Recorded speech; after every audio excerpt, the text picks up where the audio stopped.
السلام علیکم۔ آج ہم شاہ محمد مری کی ایک بہت ہی دلچسپ کتاب پیپلز ہسٹری آف بلوچستان جلد بلوچستان کی تاریخ کو اگر دیکھیں تو یہ صرف حکمرانوں یا جنگوں کی کہانی نہیں ہے۔ یہ تو وہاں بسنے والے جو عام لوگ ہیں ان کی صدیوں پر پھیلی ہوئی ایک داستان ہے۔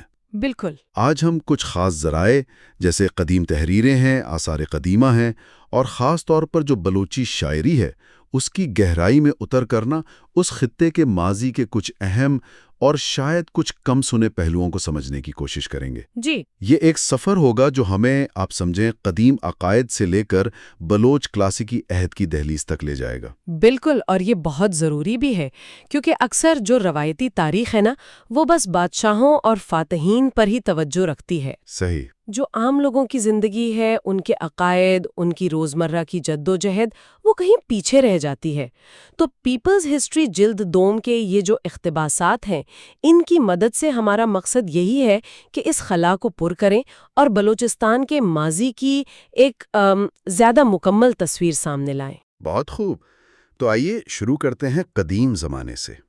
وہ جو اسلام سے پہلے کا بلوچستان تھا وہ کیسا تھا؟ ذرائع بتاتے ہیں کہ یہاں آگ کی پوجا یعنی زرتشت مذہب کافی رائج تھا۔ جی ہاں۔ ہمیں آتش کدہ نامی عبادت گاہوں کے آثار بھی ملتے ہیں جنہیں شاید مقامی طور پر آرمین کہتے تھے، اور پانی ذخیرہ کرنے کے لیے گوربند جیسے ڈیم بھی۔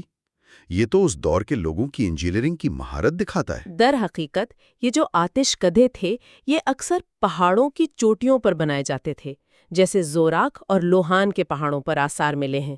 اچھا۔ اور آگ کی یہ جو اہمیت ہے یہ صرف قدیم عقیدہ نہیں رہی۔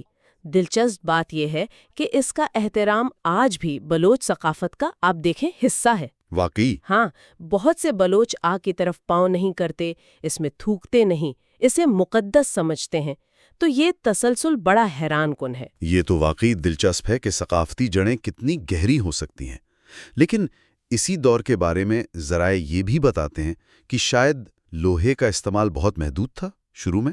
ہاں بالکل، ابتدائی طور پر ہتھیار زیادہ تر پتھر اور لکڑی کے ہی ہوتے تھے، شاید انہیں آگ میں تپا کر سخت کیا جاتا تھا۔ ایک اور ذرا غیر معمولی رواج کا بھی ذکر ملتا ہے، وہ یہ کہ شروع میں مردوں کو دفناتے نہیں تھے بلکہ کھلی جگہوں پر رکھ دیتے تھے تاکہ پرندے اور جانور انہیں کھا لیں۔ اوہ اچھا۔ جی، یہ ان کے زندگی اور موت کے بارے میں جو تصورات تھے ان کی عکاسی کرتا ہے۔ شاید وہ اسے خاتمہ نہیں بلکہ ایک طرح سے فطرت میں واپس لوٹنا سمجھتے تھے۔ یعنی ایک طرح کا سائیکل؟ بالکل۔ البتہ بعد کے ادوار میں کاریز اور گوربند جیسے آبپاشی کے نظام وہ ان کی زرعی اور انجینئرنگ کی صلاحیتوں کا ثبوت ضرور ہیں۔ پھر اس خطے کا سامنا ہوا بڑی سلطنتوں سے۔ سائرس اعظم کی مہم کے بارے میں تو کہتے ہیں کہ وہ بلوچستان میں ناکام رہی تھی۔ جی ہاں، کہا جاتا ہے کہ وہ بہت کم ساتھیوں کے ساتھ واپس لوٹا۔ لیکن دارا یعنی ڈیریس اس کے زمانے میں یہ علاقہ خاقہ سلطنت کا حصہ بنا۔ جی بالکل، دارا کے جو کتبے ہیں ان میں اس کی سلطنت کے صوبوں کی فہرست ہے، اور اس میں 14واں صوبہ یا سٹرپی کا ذکر ہے جسے مکہ یا شاید آرکوشیا کہا گیا ہے۔ مکہ یا ارکوشیا؟ جی، جو ممکنہ طور پر آج کے مکران اور آس پاس کے علاقوں پر مشتمل تھا۔ دارا کی انتظامی اصلاحات بھی وہ کافی اہم تھیں۔ سلطنت کو صوبوں میں تقسیم کرنا، دارک نامی ایک معیاری سکہ جاری کرنا۔ اچھا، دارک کرنسی۔ ہاں، اور ایک وسیع شاہی سڑک کا نظام قائم کرنا جس پر ہر 15 میل پر چوکیاں اور سرائے تھیں جہاں تازہ دم گھوڑے ملتے تھے۔ یہ نظام آپ سمجھیں سلطنت کو جوڑے رکھنے کے لیے بہت کلیدی تھا۔ اور یہ بھی سنا ہے کہ ہخامنشی فوج میں بلوچ سپاہی اپنی بہادری کے لیے کافی مشہور تھے۔ کہتے تھے کہ وہ جنگ میں کبھی پیٹھ نہیں دکھاتے۔ جی، یہ روایات ان کی جنگی ساخت کی عکاسی کرتی ہیں۔ اس دور میں بلوچ غالباً سلطنت کے دفاع میں اہم کردار ادا کرتے رہے ہوں گے۔ اب بات کرتے ہیں ایک اور بڑے فاتح کی، سکندر اعظم کی۔ اس کا دور بلوچستان کے لیے ایک اہم موڑ ثابت ہوا، خاص طور پر اس لیے کہ اس کے ساتھ جو مورخین آئے انہوں نے یہاں کے حالات لکھے۔ بالکل صحیح۔ سکندر جب ہندوستان سے واپس جا رہا تھا تو اس نے اپنی فوج کو 2 حصوں میں تقسیم کیا۔ ایک حصہ اس کے ایڈمرل نیارکس کی قیادت میں بحری بیڑے کے ذریعے ساحل کے ساتھ ساتھ گیا جی، جبکہ دوسرا حصہ خود سکندر کی قیادت میں مکران کے صحرائی علاقے سے گزرا، جسے قدیم یونانی گیڈروشیا کہتے تھے۔ گیدروشیا۔ ہاں، تو نیارکس نے اپنے سفر نامے میں ساحلی علاقوں کے قبائل کا بڑا تفصیلی حال لکھا ہے، جنہیں اسے مچھی خور یا اکتھیوفیگی کہا۔ مچھی خور، یہ نام ہی بڑا دلچسپ ہے۔ نیارکس نے کیا لکھا ہے ان کے بارے میں؟ اس کی تفصیلات بہت ہی غیر معمولی ہیں۔ وہ لکھتا ہے کہ یہ لوگ کھجور کے پتوں سے جال بناتے تھے اور مچھلیاں پکڑتے تھے۔ چونکہ ساحل پر سبزہ کم تھا، وہ نہ صرف خود مچھلی کھاتے تھے بلکہ جو بڑی مچھلیاں ہوتی تھیں انہیں سکھا کر ان کا آٹا بناتے تھے اور اس کی روٹی کھاتے تھے۔ مچھلی کے آٹے کی روٹی؟ جی ہاں، اور یہی مچھلی کا آٹا وہ اپنے مویشیوں کو بھی کھلاتے تھے۔ ارے واہ! بلکہ حد تو یہ ہے کہ وہ مچھلی کی جو بڑی ریڑھ کی ہڈیاں اور پسلیاں ہوتی تھیں انہیں اپنے جھونپڑی نما گھر بنانے میں استعمال کرتے تھے۔ یہ تو بالکل ہی ایک منفرد طرز زندگی لگتا ہے۔ ان کے پاس دھات کے اوزار تھے یا نہیں؟ نیارکس کے مطابق تو دھات کا استعمال نہ ہونے کے برابر تھا۔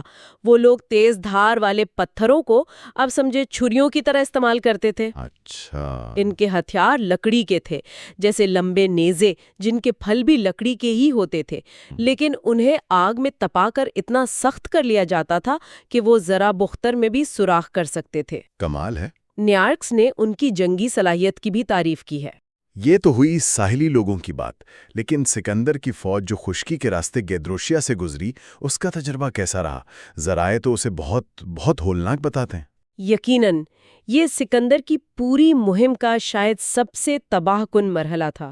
شدید گرمی، پانی کی شدید قلت، بھوک، ریتلے طوفان، اوہو، اور ساتھ ہی جیسا کہ کچھ ذرائع اشارہ کرتے ہیں، مقامی بلوچ قبائل کی گوریلا مزاحمت، اس سب نے اس کی فوج کو بری طرح تھکا دیا اور بہت بھاری جانی نقصان پہنچایا۔ کتنا نقصان ہوا اندازاً؟ کہا جاتا ہے کہ 60 دن کے اس سفر میں اس کی فوج کا تقریباً 3/4 حصہ، خاص طور پر جو بوجھ اٹھانے والے جانور تھے، وہ ہلاک ہو گئے۔ 3/4؟ جی، حالات اتنے خراب تھے کہ فوج میں نظم و ضبط ہی ختم ہو گیا تھا۔ سپاہی بھوک مٹانے کے لیے بار برداری کے جانوروں کو مار کر کھا جاتے اور سامان کو جلا دیتے۔ تو ایک طرف تو سکندر کی یہ مہم تباہی اور بربادی لائی، خاص طور پر گیدروشیا کا سفر، لیکن دوسری طرف کیا اس کے کچھ غیر متوقع یا شاید تعمیری پہلو بھی تھے؟ دیکھیے، یہ ایک پیچیدہ تصحیح ہے۔ جہاں تباہی تھی وہاں نئے شہروں کی بنیاد رکھنے کا بھی ذکر ملتا ہے، جیسے اسکندریہ۔ جی۔ پھر یونانی ثقافت، آرٹ اور سائنسی خیالات کے اثرات اس خطے تک پہنچے اور مشرق اور مغرب کے درمیان نئے تجارتی راستے بھی کھلے۔ تو گویا ایک طوفان تھا جو تباہی بھی لایا اور کچھ آپ کہہ لیں نئے بیج بھی بو گیا۔ اس نے دنیا کے اس حصے کا نقشہ ضرور بدل دیا۔ سکندر کے بعد پھر موریہ سلطنت کا اثر و رسوخ بڑھتا ہے۔ چندرگپت موریہ نے سکندر کے جانشین سیلیوکس سے جنگ کی اور معاہدے کے تحت بلوچستان اور افغانستان کے کچھ علاقے حاصل کیے۔ جی، اور پھر چندرگپت کا پوتا اشوک، جو تاریخ میں ایک بہت اہم مقام رکھتا ہے۔ اشوک اعظم۔ جی، کالنگا کی جو خونی جنگ ہوئی، اس کے بعد اس نے بدھ مت قبول کیا اور پھر اس کی تبلیغ کے لیے دور دور تک مبلغ بھیجے۔ تو کیا بدھ مت کے اثرات بلوچستان تک بھی پہنچے تھے؟ تاریخی شواہد تو یہی بتاتے ہیں۔ بلوچستان میں کئی مقامات پر، جیسے لسبیلا کے قریب گونڈانی کی غاریں ہیں، اور ممکنہ طور پر کندھار کے علاقے میں بھی بدھ مت کے اسٹوپاؤں اور وہاروں کے آثار ملے ہیں۔ اچھا۔ جی، کچھ لوک کہانیاں بھی ہیں، جیسے زرگر کی کہانی، وہ بھی بدھ مت کے زمانے کی یاد دلاتی ہیں۔ کندھار غالباً ایک اہم مرکز تھا۔ تاہم یہ کہنا مشکل ہے کہ یہ مذہب پورے خطے میں یکساں طور پر پھیل گیا تھا یا نہیں۔ شاید مشرقی بلوچ قبائل پر اس کا اثر کم رہا ہو۔ آگے بڑھتے ہیں تو ساسانی دور آتا ہے، اور اس دور میں ایک بہت ہی قابل ذکر سماجی اور مذہبی تحریک کا ظہور ہوتا ہے، مزدق تحریک۔ یہ کیا تھی؟ جی، یہ 5ویں صدی عیسوی کے آخر کی بات ہے۔ مزدق نامی ایک شخص نے ساسانی ایران میں ایک آپ کہہ لیں انقلابی فلسفہ پیش کیا۔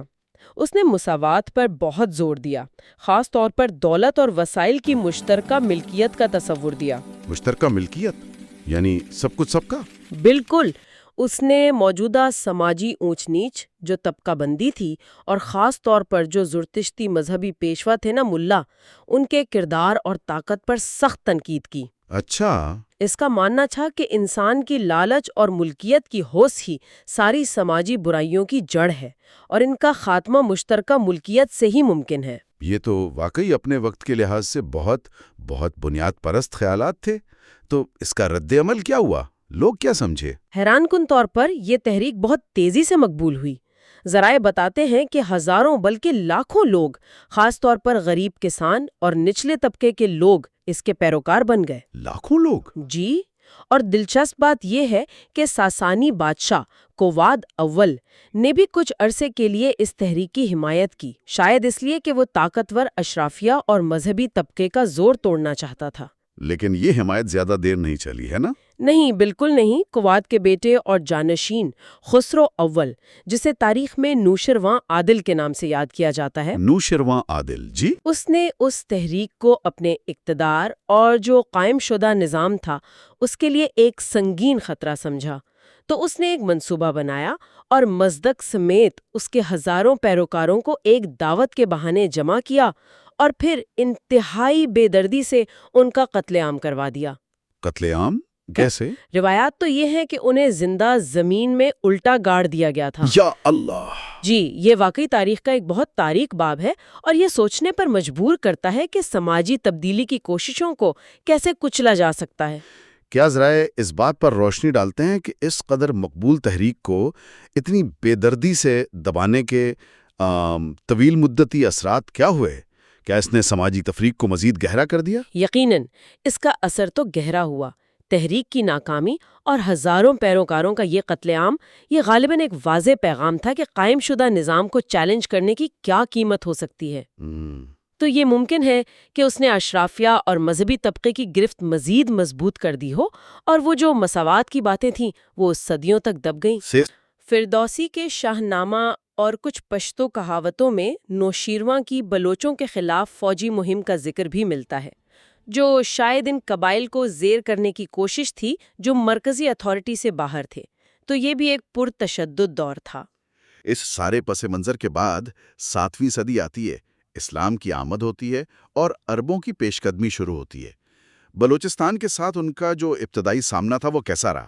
شروع میں عربوں کو یہاں قدم جمانے میں سخت مشکلات پیش آئیں۔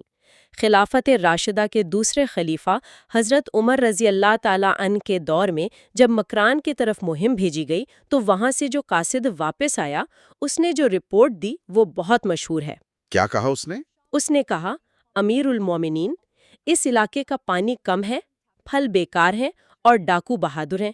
اگر تھوڑی فوج بھیجی تو مار دی جائے گی اور اگر زیادہ فوج بھیجی تو بھوکھی مر جائے گی۔ اچھا۔ تو یہ سن کر خلیفہ عمر نے مہم کو آگے بڑھانے سے روک دیا۔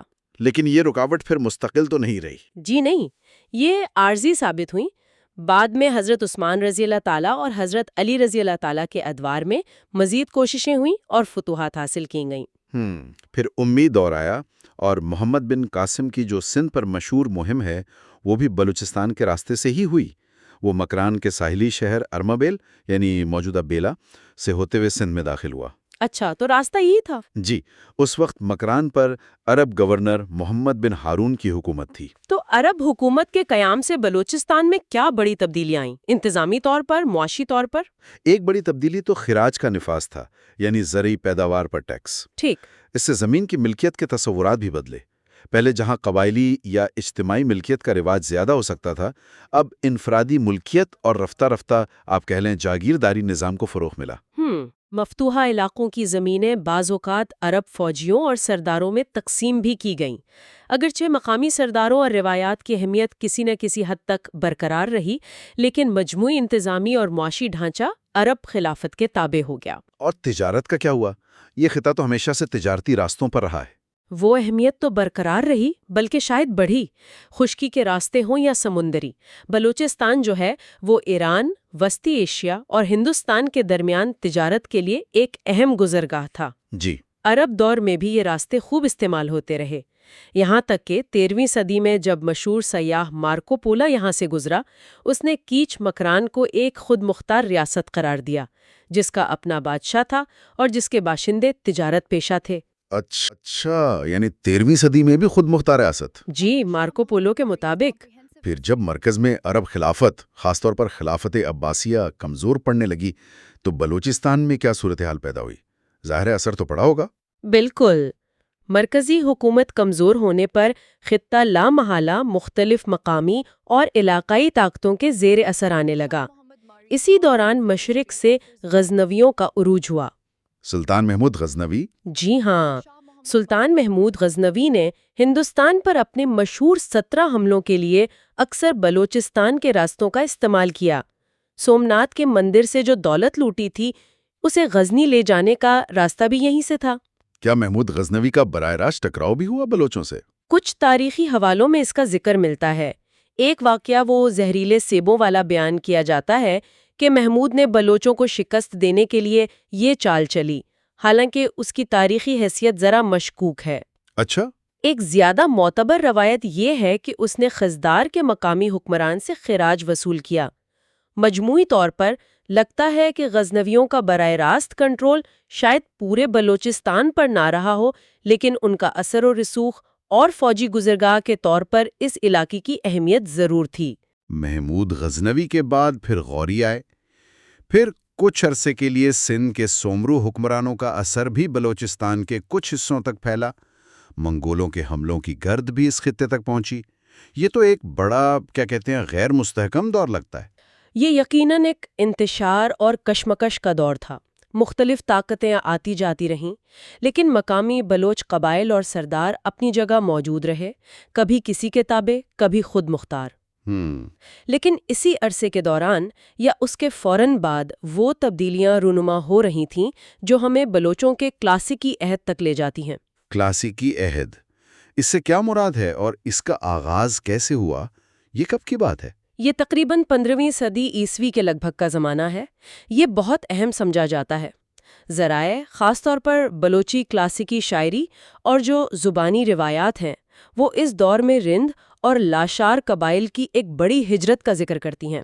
رند اور لاشار؟ جی، کہا جاتا ہے کہ یہ طاقتور قبائلی اتحاد مکران سے مشرق کی طرف کچی کے زرخیز میدانوں اور سبھی کے علاقے کی طرف منتقل ہوئے۔ اسی دور کو بلوچوں کا کلاسیکی عہد کہا جاتا ہے۔ کیوں؟ مطلب کیا خاص بات تھی؟ خاص طور پر اس لیے کہ اس زمانے میں بلوچی رزمیہ شاعری اپنے عروج پر پہنچی، جس میں ان قبائل کے کارناموں، ان کی جنگوں، ان کی اقدار، ان سب کو بیان کیا گیا ہے۔ اچھا، تو مشہور شخصیات میر چاکر رند اور میر گوہرام لشار کا تعلق اسی دور سے ہے؟ بالکل، یہ دونوں شخصیات بلوچی رزمیہ داستانوں کے مرکزی کردار ہیں۔ ان کی قیادت میں رندوں اور لشاروں کا عروج، پھر ان کے درمیان ہونے والی وہ مشہور 30 سالہ جنگ۔ 30 سالہ جنگ؟ جی، اور بالآخر ان کا منتشر ہو کر پنجاب اور گجرات تک پھیل جانا، یہ سب بلوچی کلاسیکی ادب کے بنیادی موضوعات ہیں۔ اگرچہ ان واقعات اور شخصیات کے بارے میں مختلف اور بعض اوقات متضاد روایات بھی ملتی ہیں۔ جیسے مثلاً ایک روایت یہ ہے کہ انہوں نے میر عمر خان رند نامی کسی حکمران کی جگہ لی تھی، لیکن بہرحال اس دور کو بلوچ ثقافت، ادب اور ایک مشترکہ قبائلی شناخت کے حوالے سے ایک سنہری دور سمجھا جاتا ہے۔ تو اس کلاسیکی دور کی سماجی زندگی کیسی تھی؟ کیا ذرائع سرداروں اور عام لوگوں کی زندگی میں فرق بتاتے ہیں؟ جی ہاں، ذرائع، خاص طور پر شاعری، ایک واضح طبقاتی فرق کی نشاندہی کرتی ہے۔